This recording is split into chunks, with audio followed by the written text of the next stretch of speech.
This is the 10-Minute Contrarian Podcast. This is VP. We are a solutions-based podcast, diving into the world of contrarian investing and alternative finance. You can find us hosted on the No Nonsense Forex YouTube channel, NoNonsenseForex.com, and podcast players everywhere. Episode 105 is brought to us by Bybit. Now, crypto holders had a rough week, didn't they? But crypto traders had an amazing week, especially if they were trading on a platform that is not in danger of being shut down by the United States. And even bonus points if those traders were able to use MT4 to execute their trades. Bybit gives you all of these things, and bonuses and exclusive events if you click my link. Now, down below is going to be the blog for Bybit, so you can get all the information you need. Inside of that blog is my affiliate link. Click that and get signed up, and go out there and make some money off of all this craziness. But do it with Bybit, because membership has its rewards. It is the 10-Minute Contrarian Podcast. And I was going to screw with you guys and just put out an episode on like gold coins this week or something like that, but that would have been mean. It's really no time for jokes. But all the same, is it really a time to panic? We will be discussing that today. Now, to catch everybody up, if somehow you didn't know what was going on in the crypto world this week, the SEC is doing exactly what we said they were going to do. And they have completely unloaded on Binance and on Coinbase, taking both of them to federal court. Now, the Binance allegations are pretty much the same as the CFTC allegations we saw a couple months ago, and we've already talked about that on the show. But now that Gary Gensler and the SEC are doing it, it's all of a sudden different now, apparently. All right. And the things they're going after Coinbase for are the same things they've been attacking Coinbase for ever since the beginning. Really the same things that, Crypto.com and Kraken and KuCoin and Uphold are doing as well, selling unregistered securities to the American people. And this time they're just really formalizing that. Now, if you want minutia and you want, hardcore details of these litigations, then this podcast is not where you go. We need to press on.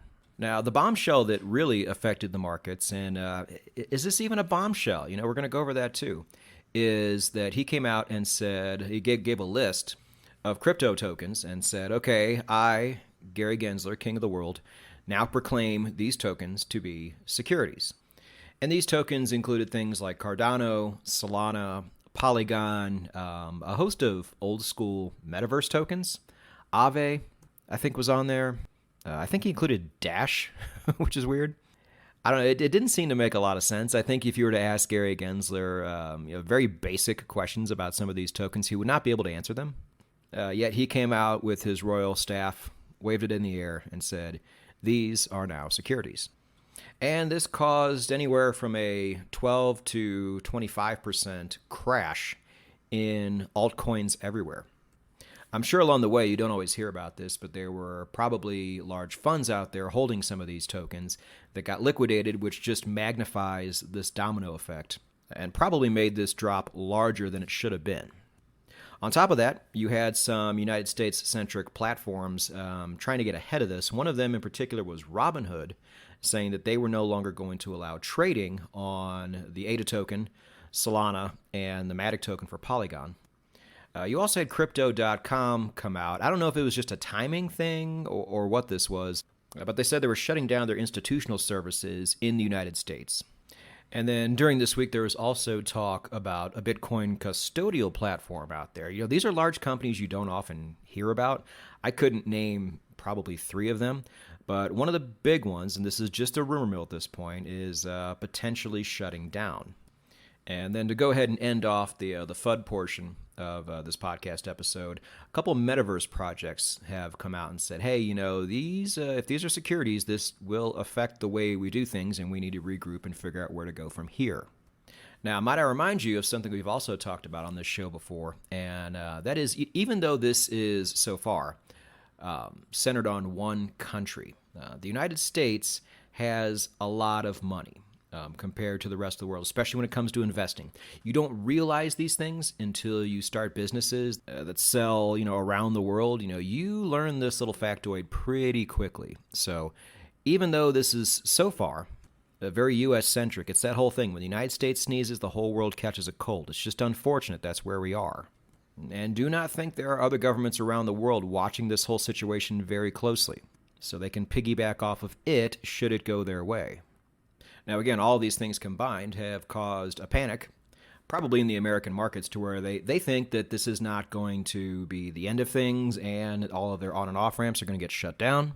They're not going to be able to do anything with the tokens that they hold, and it's better off to just sell them all off at a loss now. And 90% of all crypto holders are currently in a loss with their accounts. I believe this stat was around before this week's crash. So, FUD's over. Let's get down to reality. First of all, let's get this part out of the way. Just because somebody comes out and says something is a security, like I said before, waves their magic staff in the air, does not mean it all of a sudden is one. There is an enforcement angle that must go along with that, and I think that's what this trial is trying to determine. Remember, that's pretty much what XRP has been on trial for ever since 2020. And when I first heard this about the whole securities ruling, I thought the same thing. I'm like, well, no, it's not just automatic. There's a process here. And then like a day later, the Markets Daily podcast from CoinDesk came out and confirmed what I'd already thought. And this trial, by the way, especially if you think about how long the XRP trial has taken, the XRP trial started in December of 2020. These trials are going to take a very long time to play out.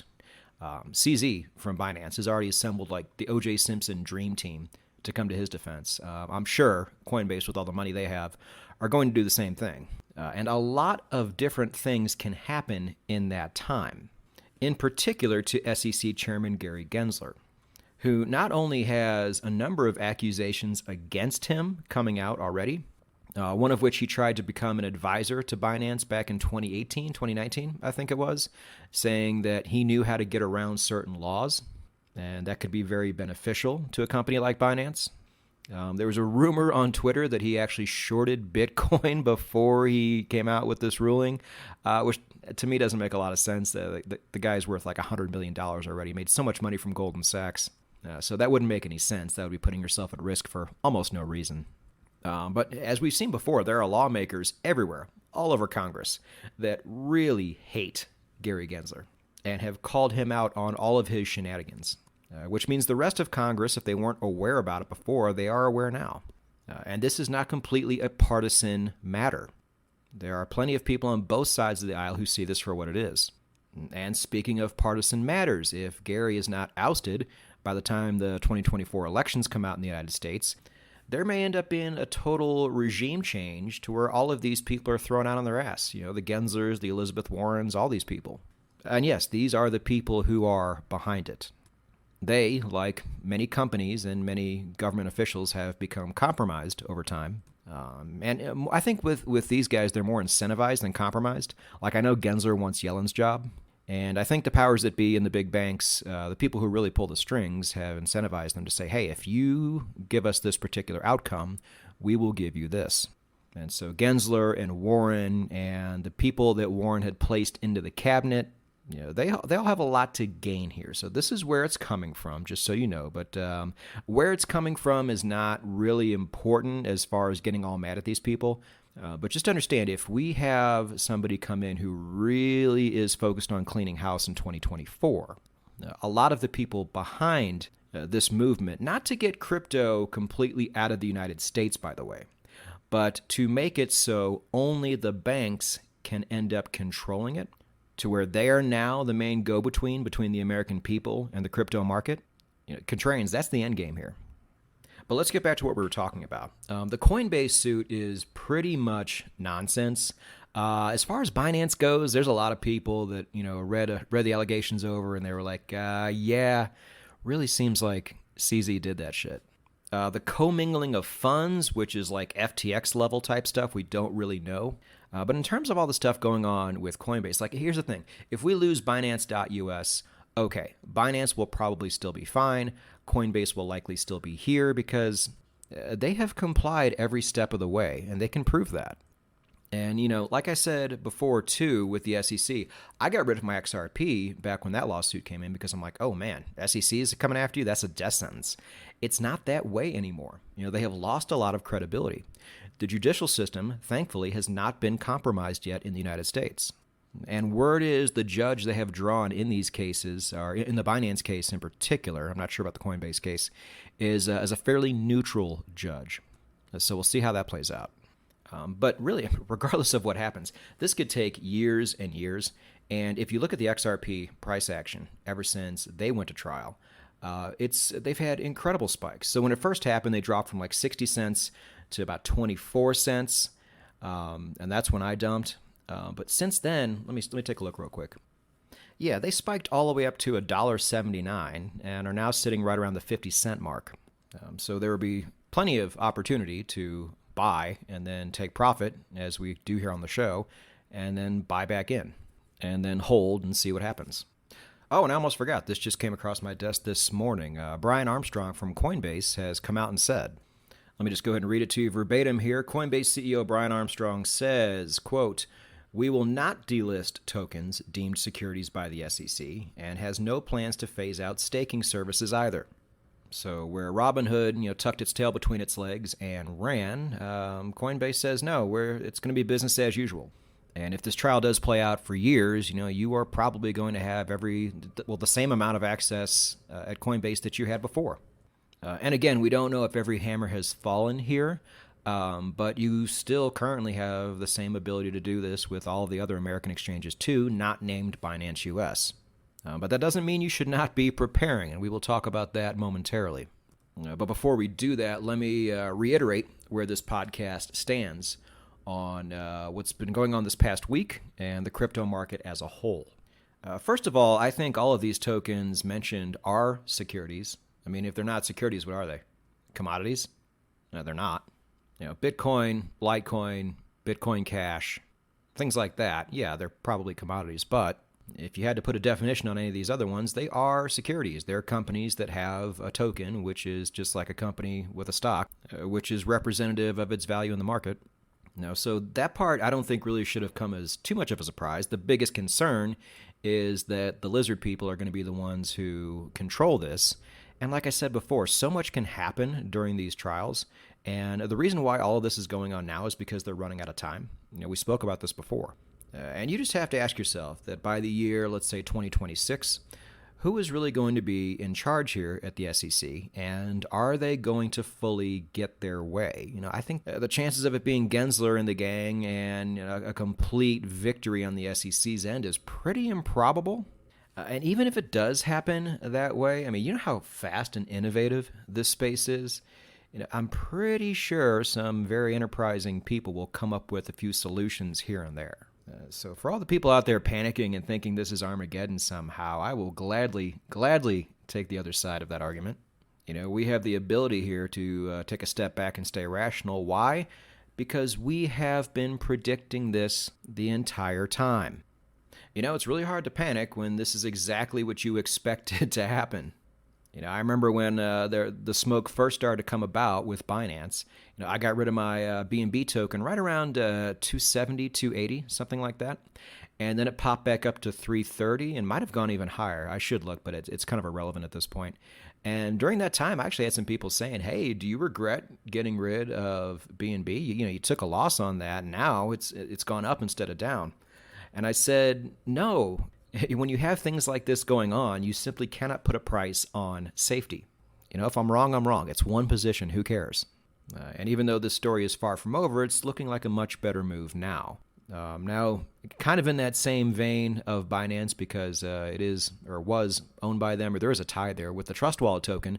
I don't know how many of you follow me on Twitter, but if you do, you already know that I have exited that position at break even after taking profit back when it spiked up to around $2.50.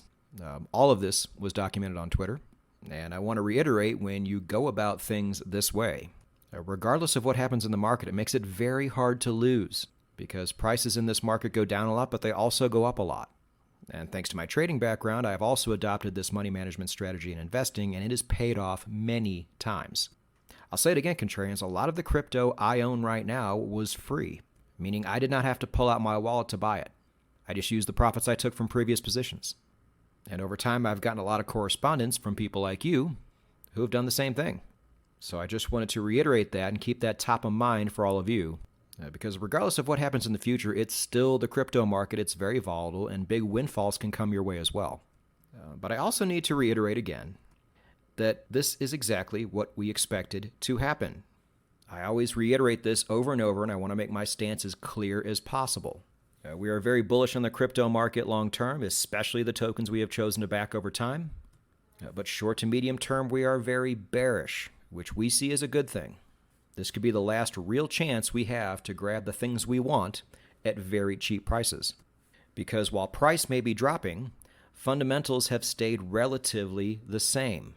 And by the same, I mean in most cases getting stronger and stronger.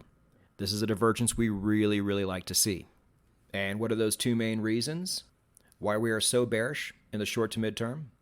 One, because we know the United States is going to throw the kitchen sink at the crypto market while they still can. If you want to check me on this, go back to episode 95. We talked all about it.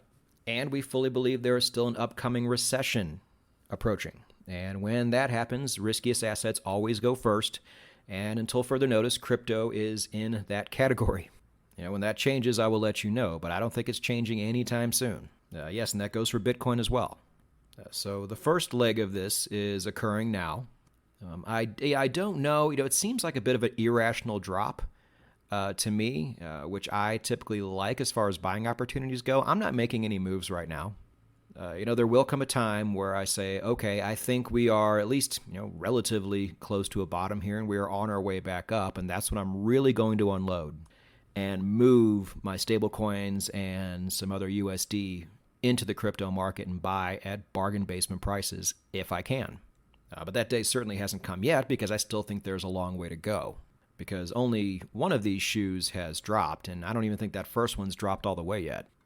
But while we're on that topic, let me give you what I hope to be one of the biggest takeaways of episode 105, and that is what the bottom of a market typically looks like. There's the old saying, you want to buy when there's blood in the streets, and then somebody came up later, I think said, you actually want to buy when the blood's already been cleaned up, but whichever statement you subscribe to, I want everybody to know that having blood in the streets does not just occur because numbers go down.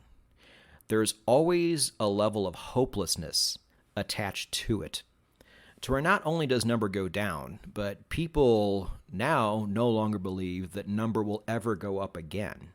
And I feel like this phenomenon is slowly starting to happen in the crypto market. And then if the timeline of the recession plays out like I think it might, to where we have a recession and we just don't get out of it for a very long time, this will finally make the majority of the bulls tap out. And the majority of your average investors think that there's just no end in sight. And you do not just achieve this by number go down. There has to be a level of hopelessness there.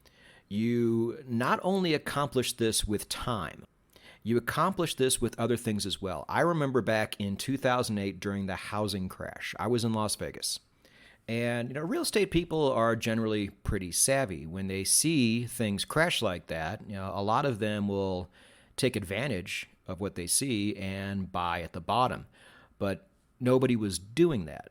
Not so much because they thought that we were going to be at the bottom for a while. Mostly because a lot of the neighborhoods had completely gone to shit. A lot of the lower income neighborhoods now had abandoned homes in them. And I remember a lot of wealthier neighborhoods now had problems that they did not have before. You had people squatting in some of the foreclosed homes. You had a lot of the homeowners now renting out their homes to people who did not have the same income they did. And as a result of all this, you are now seeing things you would not expect to see in a high-end neighborhood.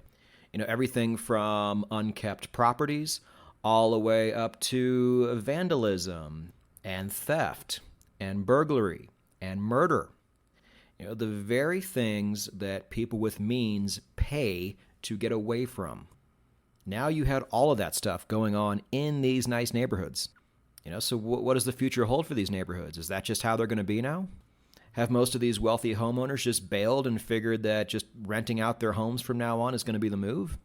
Are the banks ever going to get rid of these foreclosed homes that have nobody but squatters living in them? It was a mess. And this was Las Vegas, a city that had the good fortune of being one of the last ones into the muck and one of the first cities out. So I can only imagine how magnified this situation was in other cities. You had a lot of real estate investors sitting back and saying, what's the point? Why would I buy now? It's way too risky. There's no way I'm ever going to be able to turn a profit on these homes.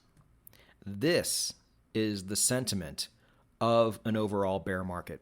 This is the sentiment you see at the bottom. It's not just number go down.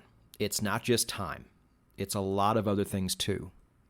Because what these real estate agents should have actually done is just buy these homes anyway on the cheap, because they would have probably 5x their money by now. Almost all those neighborhoods are back to where they were before. Only difference is the value of those homes have now skyrocketed since. So the solution for us is the same as it's always been. Survive the bear market and set yourself up to flourish in the bull market. How do we do that? Well, we go back to rule number 1. Don't run out of money. You should never be investing money that you cannot afford to lose. The people who are panicking right now didn't do that. Step number 2 in this particular situation is to make sure you have set yourself up with as many exit ramps as possible in terms of diversification and actual exit ramps, just in case your government decides to try and do this to you. We have talked extensively about this on the podcast as well. Just because you are an American citizen or an Indian citizen or some other place that's really restrictive on crypto or tries to be, does not mean you are trapped within that system. It may take a little bit of effort on your end, but boy, is it worth it, even if you don't need to use any of these exit ramps. The peace of mind alone is something that I personally cannot put a price on. And you must do this ahead of time, because as we always learn the hard way, it's really hard to create exit ramps when they're shutting them down right in front of you. You must be ahead of the game here. Proactive, not reactive. The reactives get wrecked. And as we have also called on this show, the 2020s have been absolutely crazy, and they will continue to get crazier. And the only way to not only survive, but to survive and prosper when it's all said and done, is to be prepared and to be early.